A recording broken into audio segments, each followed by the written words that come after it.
The city doesn't see him anymore. It moves around him the way water moves around a stone, not with cruelty, not with intention, just with the quiet, practiced indifference of a world that has already decided he doesn't require acknowledgement. Commuters pass beneath the overpass in steady streams, eyes forward, coffee cups in hand, earbuds in, destinations locked.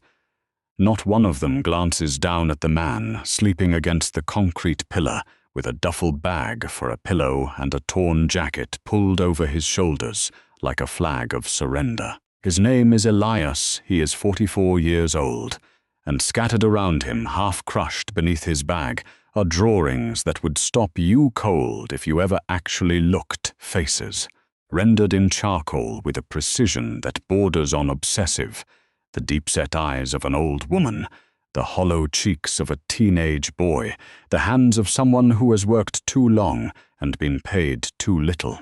Cityscapes built from shadow and memory, grief made visible on torn cardboard. The work of a man who sees everything the city ignores. He wasn't always here. There was a gallery once. White walls, warm light, his name printed on a placard beside work that made people stand still in a way art rarely does anymore. Then a show that collapsed under circumstances he still can't fully explain without his voice tightening. Then a fire, then the kind of slow unraveling that doesn't announce itself. It simply arrives, room by room, until there are no rooms left. Now he draws for spare change. What happens when a man has already lost everything? And then the world offers him something impossible. She finds him on a Tuesday. A city outreach worker named Dana, clipboard in hand, the kind of woman who has learned to move through hopelessness without being swallowed by it. She crouches down to his level, something most people never bother to do, and holds out an envelope. Thick, cream-colored, formal, the kind that carries weight before you even open it. "Certified mail," she says. "Took us 3 weeks to find you." Elias sits up slowly and takes it. The envelope feels wrong in his hands, not wrong like a mistake, wrong like a message delivered to the wrong address. His name is typed across the front with the precision of legal correspondence. Below it, a return address, Hargrove and Finch Solicitors, Dunmore Coastal District. He doesn't know anyone in Dunmore. He barely knows where Dunmore is. Inside, a single page, formal language, clean paragraphs, the emotionless architecture of legal writing. But the meaning hits him like cold water. A man named Harold Voss, deceased, aged 81, has named Elias as the sole heir to a decommissioned lighthouse property on the northern coast. Full deed transfer. No conditions, no explanation of how or why. He reads the name Harold Voss 3 times. It produces nothing. No memory, no face, no flicker of recognition. At the bottom, a handwritten note from the solicitor. "Mr. Voss said you'd understand when you arrived." Elias stares at that line for a long time. He doesn't understand, but he has absolutely nowhere else to go. He leaves the next morning with everything he owns, which doesn't take long to gather. 3 rides across 2 days. A bakery delivery truck that smells of yeast and warm cardboard. A retired schoolteacher who talks about her grandchildren for 2 hours straight and doesn't ask Elias a single question, which he is deeply grateful for. A silent farmer in a mud-caked pickup who drops him at a coastal junction with nothing more than a nod. With each mile, the city releases its grip. The concrete thins. The noise drops away. The highway narrows into a 2-lane road, and the 2-lane road curves towards something older and rawer.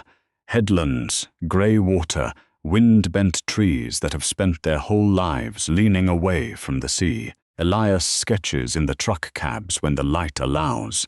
His mother's hands, the shape of a doorway he hasn't stood in since childhood. She died when he was 26, taking with her whatever she knew about his father, which, she always implied, was more than she ever said. His whole life has felt like that. Doors that open just enough to show you what's behind them, then close before you can step through. He arrives at dusk. The lighthouse stands at the edge of a cliff above the water, and his first sight of it steals something from him, or perhaps returns it. The tower is cracked down one side, wild grass has consumed the lower walls, salt and decades have eaten the paint to bare stone. It is broken in every visible way. It is the most beautiful thing he has seen in years. Something shifts in his chest, not hope exactly, but the space where hope used to live. He explores what's left of the light before the dark takes it completely. The tower door opens with the kind of resistance that comes from years of salt and stillness, a groan that seems to come from the building itself, as though it isn't sure yet whether to let him in. Inside, the spiral staircase rises into shadow, but only 3 steps hold his weight before the 4th collapses under his boot in a soft explosion of rot.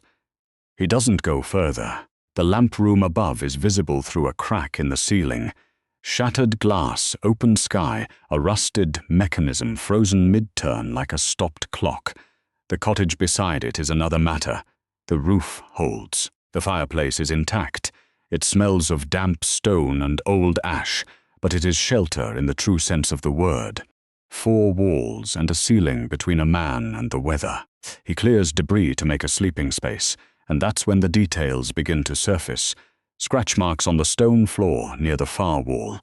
Not random, not damage. Deliberate, a pattern of lines and intersections that looks almost like a diagram. A cellar door set into the floor, its hinges black with age, but its padlock startlingly clean. Too new, wrong by at least 30 years compared to everything around it, and on the wall above the hearth, nailed through its center, a child's drawing. A lighthouse, a tunnel beneath it, a small figure descending into darkness, below it, in unsteady handwriting. Don't let them find it. Elias stares at it for a moment, then sets it face down on the debris pile. Old strangeness, he tells himself. Just old strangeness. But the night outside feels suddenly less empty than it did before.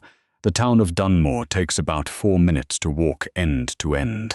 A post office, a hardware store, a pub with a hand-painted sign faded to near illegibility. A small county office wedged between a closed fish merchant and a bakery that smells powerfully of the sea, even from outside. It is the kind of town that has been slowly exhaling for decades, not dying but quieting, the way places do when the young leave and the old stay, and the stories start to outnumber the people who know them. Elias files the deed transfer paperwork at the county office. The elderly clerk reads Harold Voss's name on the form and goes very still. Not startled, still. The way people go still when they're deciding something. She processes the paperwork without a word and slides it back without meeting his eyes. Outside, a fisherman mending net on an upturned crate glances at the folder under Elias's arm. "You're the one taking the lighthouse, then. It isn't a question." Elias confirms it.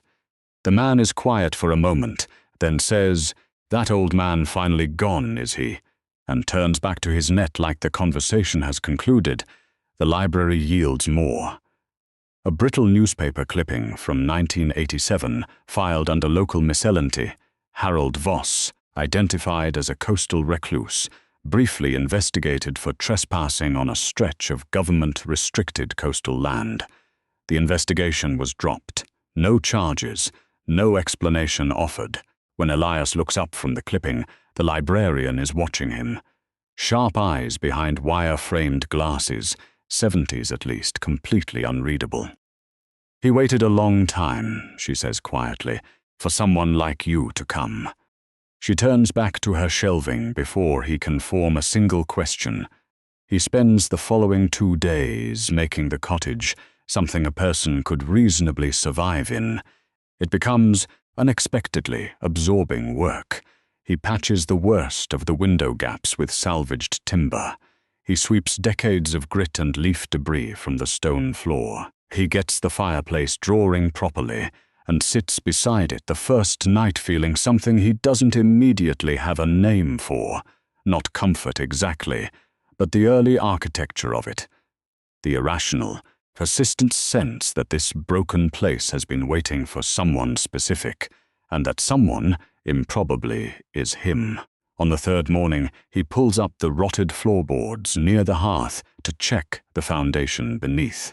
The boards come up easily, soft with damp, and underneath is solid stone, except for one section near the left corner where the stone has been mortared back into place with a slightly different material.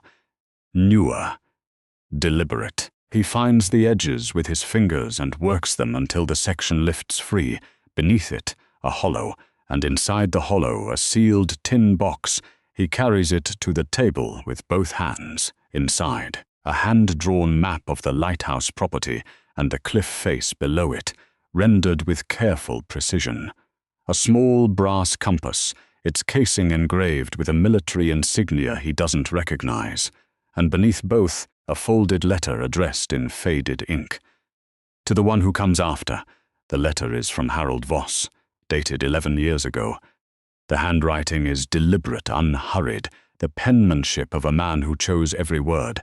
I found it by accident. I protected it by choice. I'm leaving it to you because you came from the right blood, and because the world tried to erase both of you. Elias reads it 3 times. His hands are shaking before he reaches the second. He studies the map until he can close his eyes and trace it from memory. It is drawn with the kind of precision that takes patience. Every wall of the Lighthouse property measured and rendered, the cliff edge marked, the rock formations along the northern face individually noted. But it is the marking behind the tower that holds his attention. A small rectangle, drawn with heavier ink than everything around it, positioned against the cliff-facing wall.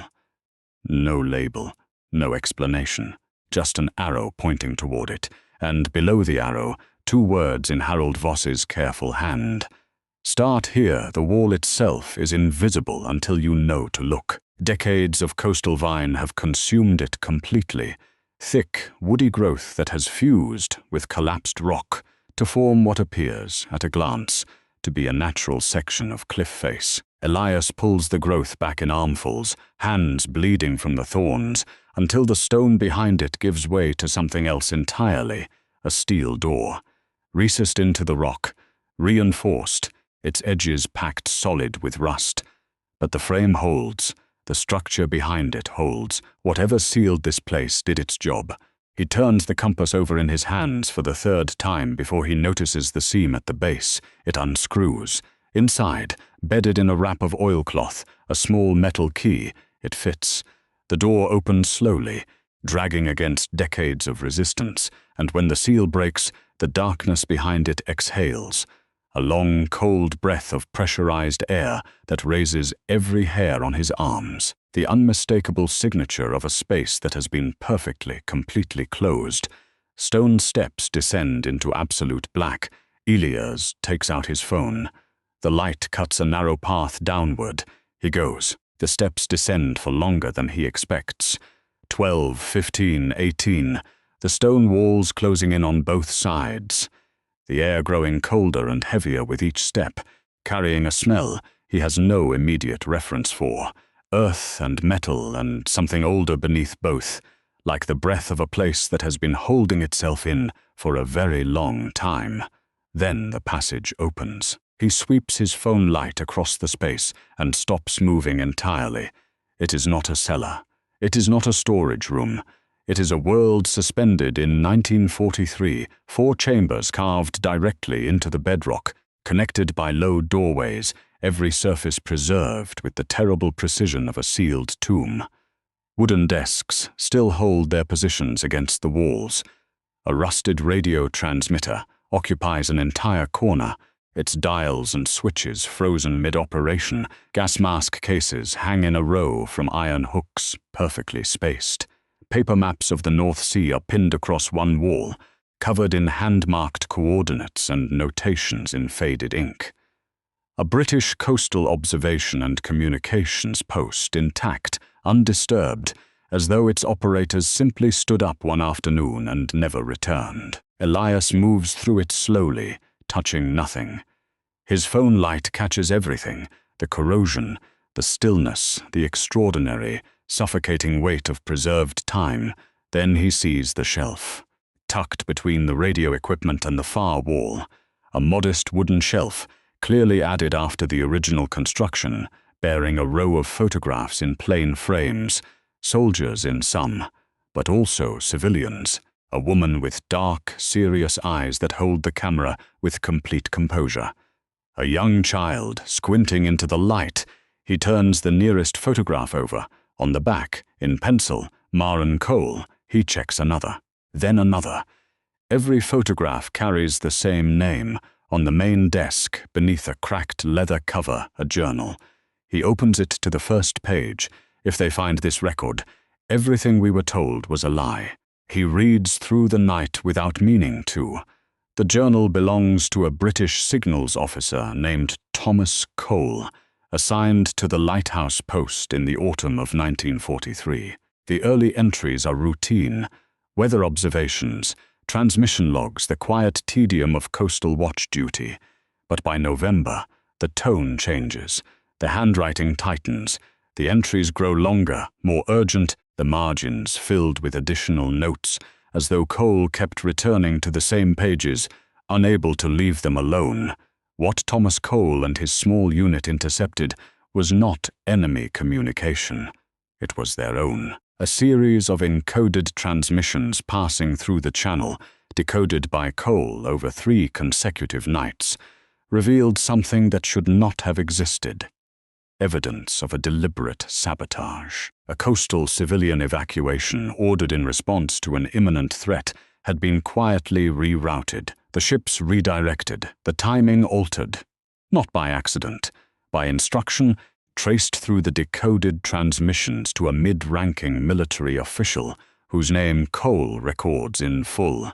The reason, buried in the same communications, a weapons smuggling operation running through the channel, protected by the evacuation's disruption. Dozens of civilians died in the confusion. The incident was absorbed into wartime noise and officially never happened. Cole reported it through proper channels. Within a month, he was reassigned, his unit dissolved, his credibility systematically dismantled. He returned to the Lighthouse after the war as a private citizen, sealed the evidence below it, and died in 1961 having told almost no one. Almost. Elias sets the journal down and sits very still. His mother's maiden name was Voss. He always assumed it meant nothing, a name she'd taken, a detail she'd never explained. She spoke once, only once, of her grandmother, a woman who crossed from the coast, dark eyes, composed, strong. He looks at the photograph on the desk. Maren Cole looks back at him. He has barely slept in 3 days, and it no longer matters. Every hour he can spare from daylight he spends in the bunker, moving methodically through each chamber with his phone, photographing every document, every map, every notation in Thomas Cole's journal. He photographs the transmissions Cole transcribed by hand, the coordinates, the official names. He backs everything up twice, emails the files to himself, saves them to a cloud account he creates specifically for this purpose. The archivist's instinct, or perhaps the instinct of a man who has learned that things can disappear without warning. On the 3rd morning, he wakes to something wrong. The quality of the silence outside the cottage has changed. He stands at the window and sees it immediately. Fresh tire tracks pressed deep into the soft, unpaved road leading to the property. A black SUV parked at the base of the access path, engine off, unhurried, as though it has every right to be there.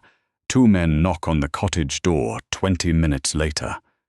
Civilian clothes, unremarkable, the studied neutrality of people trained to appear unthreatening. They identify themselves as heritage property consultants, conducting a coastal redevelopment survey. They have business cards.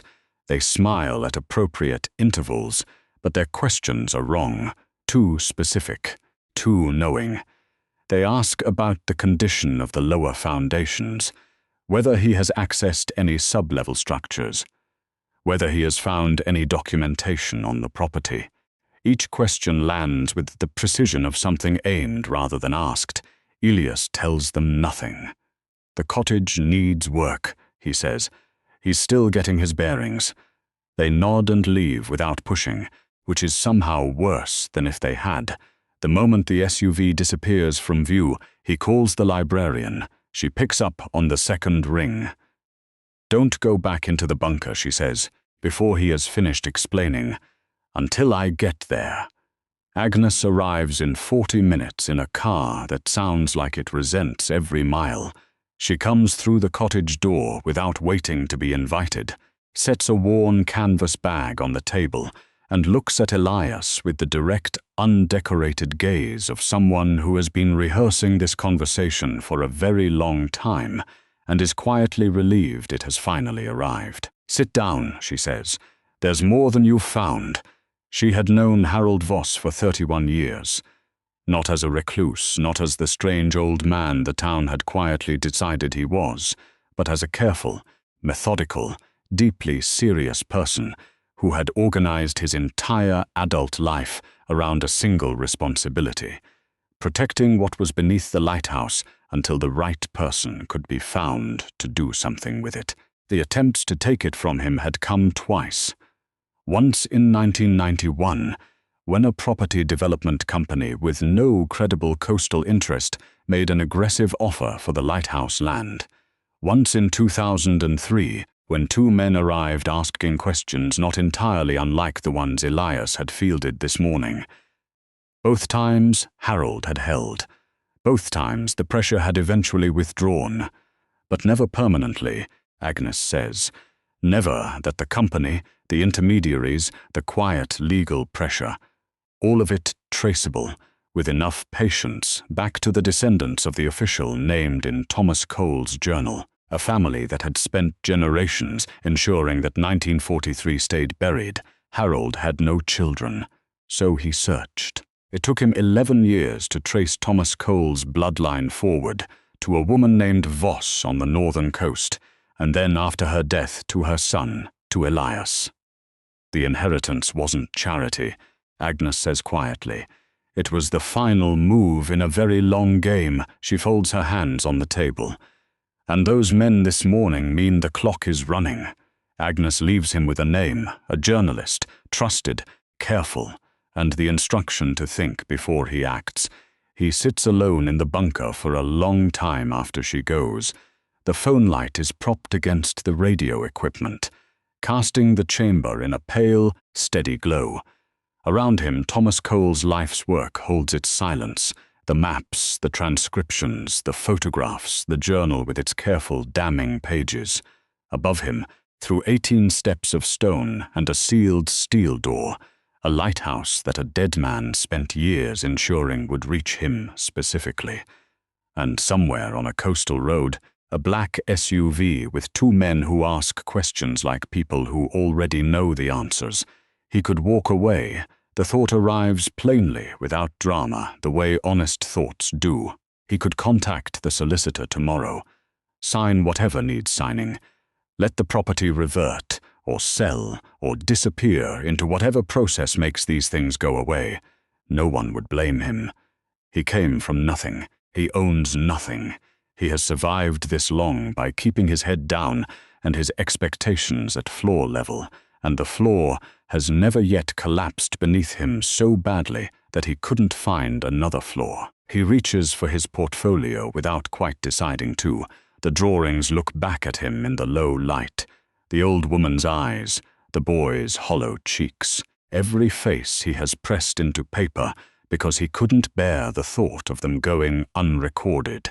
His whole life's work, the documentation of people the world had decided, didn't require acknowledgement. He thinks about his mother, about what she never told him and what she perhaps didn't know to tell. He thinks about Maren Cole, composed and dark-eyed, holding a camera's gaze across 80 years. He picks up his charcoal. He begins to draw the bunker, every desk, every document, every face. He is an artist. He knows better than most that you cannot erase what has been truly seen. The journalist's name is Cara Hennessy. She arrives 2 days later with a recorder, a laptop, and the focused, unhurried energy of someone who has been waiting for a story with real weight. It takes them 11 days. Elias provides everything: the photographs from the bunker, the full transcriptions of Cole's journal, the decoded transmission records, the provenance chain Agnes has spent 3 decades quietly assembling. Kara builds the connective tissue: corporate records, land registry filings, political donor histories. The family named in Cole's journal has not remained obscure. 2 generations of careful repositioning have placed its descendants in regional politics, in coastal development, in the quiet infrastructure of influence that doesn't require a public face to operate. The heritage registration comes through first. The bunker is formally designated a protected site of historical significance, a legal perimeter drawn around the evidence that makes any attempt to touch it a matter of public record and criminal exposure. The steel door, in effect, becomes impossible to close again. The story breaks on a Thursday morning. By Friday, it has moved from regional press to national. By the weekend, historians are making calls. Within 10 days, a parliamentary inquiry is formally requested. But none of that is the moment that matters most: a care home on the Yorkshire coast. A woman named Edith, 94 years old, whose mother was among the civilians lost in 1943. A researcher reads her the documented account. She listens with her eyes closed and her hands folded in her lap like someone receiving something they had long stopped expecting. Afterward, she reaches for Elias's hand and holds it. She says nothing for a long time, then, quietly, with complete certainty, "We knew someone would come." Elias doesn't trust himself to speak. The gallery show sells out in 2 days. 41 drawings, charcoal on paper, each one rendered with the same obsessive precision that once filled torn cardboard beneath a highway overpass. The bunker, as Elias first saw it, the frozen radio equipment, the hanging gas masks, the maps alive with coordinates. Maron Cole's eyes reconstructed from a photograph taken 80 years ago. Thomas Cole at his desk, imagined but somehow exact. The faces of people the world spent decades pretending hadn't existed, pressed permanently into paper, and hung on white walls where strangers stood still in the way that art rarely achieves anymore. The Heritage Preservation Grant comes through 6 weeks later. He doesn't restore the Lighthouse to what it was. He restores it to something it never had the chance to be: a small residency for working artists, 4 simple rooms above the cottage, and beside the bunker entrance a modest memorial space where the documented history of 1943 is laid out plainly, permanently, for anyone who makes the journey to this edge of the coast to read. He lives in the cottage. He paints the sea every morning before the light shifts. Agnes comes for tea on Thursdays. Kara calls when the inquiry produces something new, which it continues to do. He is no longer invisible. He is not entirely sure when that changed, only that it did. On a clear night in late autumn, he climbs to the top of the restored lamp room and stands at the glass, looking out at the water. The same water Thomas Cole watched in 1943. The same horizon Maron Cole once fixed her dark eyes on and hoped beyond. He doesn't turn the light on. He just stands there, in the place that was always meant to hold him, and for the first time in longer than he can measure, that is enough.